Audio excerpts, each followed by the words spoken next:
Hi friends, welcome to SPR media works. రాజకీయాల్లో ఏ quota శాశ్వతం కాదు. గుడివాడలో 20 ఏళ్ల ఆధిపత్యాన్ని ఒక ఎన్నిక మార్చేసింది. మరి 2029లో ఈ రాజకీయ కథ ఎలాంటి మలుపు తిరగబోతోంది? ఈ నేపథ్యంలో మా ఛానల్ ప్రిపేర్ చేసిన 2026 పొలిటికల్ అనాలిసిస్ని ఈ వీడియోలో మీకు అందిస్తున్నాం. అదేంటో మీరే చూడండి. కృష్ణా జిల్లాలోని గుడివాడ నియోజకవర్గంలో గుడివాడ పట్టణంతో పాటు గుడవల్లేరు, నందివాడ మండలాల్లోని గ్రామీణ ప్రాంతాలు ఉన్నాయి. పట్టణ మధ్యతరగతి వ్యాపారులు, ఉద్యోగులు, యువతతో పాటు రైతులు, వ్యవసాయ కూలీలు, బీసీ, ఎస్సీ వర్గాలు ఇక్కడ ఎన్నికల ఫలితాన్ని ప్రభావితం చేస్తాయి. ఎన్టీఆర్ గతంలో ప్రాతినిధ్యం వహించిన గుడివాడ ఆ తర్వాత కొడాలి నానిగారి వరుస విజయాలతో రాష్ట్ర వ్యాప్తంగా హై ప్రొఫైల్ నియోజకవర్గంగా మారింది. 2019 ఎన్నికల్లో వైఎస్ఆర్సీపీ అభ్యర్థి కొడాలి నానిగారు 89,833 ఓట్లు సాధించారు. టీడీపీ అభ్యర్థి దేవినేని అవినాష్ గారికి 70,354 ఓట్లు వచ్చాయి.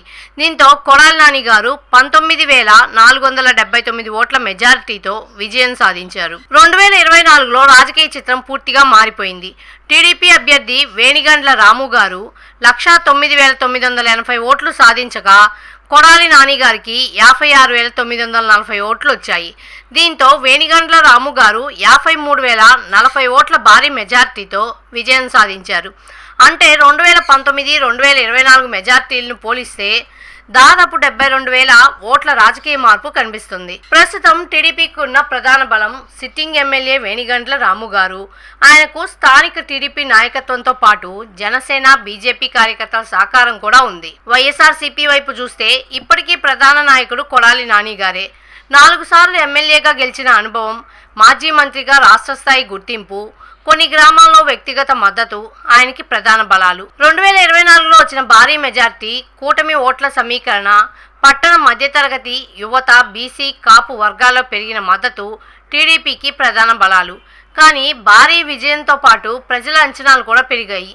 రోడ్లు, డ్రైనేజ్, తాగునీరు, ట్రాఫిక్, గ్రామీణ రహదారులు, సాగునీరు, రైతుల సమస్యల పరిష్కారం కాకపోతే టీడీపీపై అసంతృప్తి పెరిగే అవకాశం ఉంది. కొడాలి నాని గారికి వ్యక్తిగత గుర్తింపు, కొన్ని గ్రామీణ ప్రాంతాలు, ఎస్సీ, ముస్లిం వర్గాల్లో సాంప్రదాయ మద్దతు వైఎస్ఆర్సీపీకి బలంగా కనిపిస్తున్నాయి.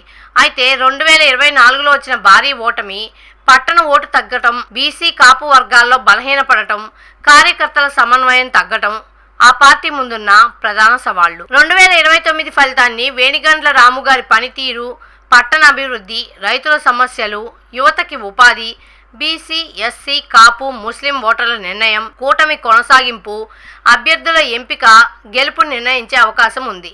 2026 పరిస్థితుల ప్రకారం చూస్తే గుడివాడలో టీడీపీ ముందంజలో కనిపిస్తుంది. కానీ 2024 మెజార్టీ 2029లోనూ కొనసాగుతుందని చెప్పలేం. టీడీపీ ప్రజలకు కనిపించే అభివృద్ధి చూపించాలి. వైఎస్ఆర్సీపీ తిరిగి పోటీలోకి రావాలంటే బూత్ స్థాయి కార్యకర్తల వ్యవస్థను నిర్మించుకోవాలి. ఒక కీలక విషయం ఏంటంటే 2024లో ప్రజలు మార్పు కోసం ఓటు వేసి ఉంటే 2029లో పనితీరు ఆధారంగా తీర్పివ్వచ్చు.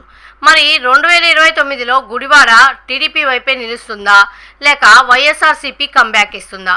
మీ అభిప్రాయాన్ని కామెంట్లో చెప్పండి. ఇలాంటి పొలిటికల్ అనాలిసిస్ కోసం ఎస్పీఆర్ మీడియా వర్క్స్ ఛానల్ని సబ్స్క్రైబ్ చేసుకోండి. మరో ఇంట్రెస్టింగ్ పొలిటికల్ అనాలిసిస్తో మళ్ళీ కలుద్దాం. Thanks for watching.